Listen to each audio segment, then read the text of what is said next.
বিধায়কের বিরুদ্ধে মারধরের অভিযোগ, আর সে অভিযোগ গ্রহণই করল না কালনা থানা।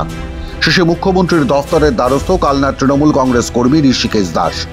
নবান্নের নির্দেশে জেলা পুলিশ সুপারের কাছে অভিযোগ জমা দিলেন তিনি। ওর এখন উদ্দেশ্য হচ্ছে আমাকে মেরে ফেল।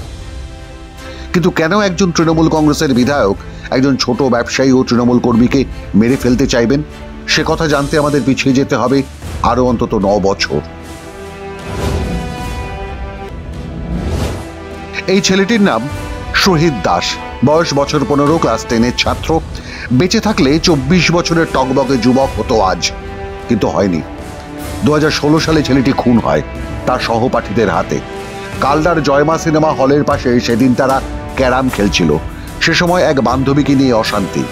অভিযোগ, কিশোর শহীদকে খুন করে তার বাবার মাছের পুকুরে ফেলে দেওয়া হয়েছিল। সেই খুনের মামলায় মূল অভিযুক্ত ছেলেটির নাম ছিল কুণাল বাগ। এই কুণাল বাগ অম্বিকা কালনা পুরসভার তখনকার চেয়ারম্যানের সুপুত্র।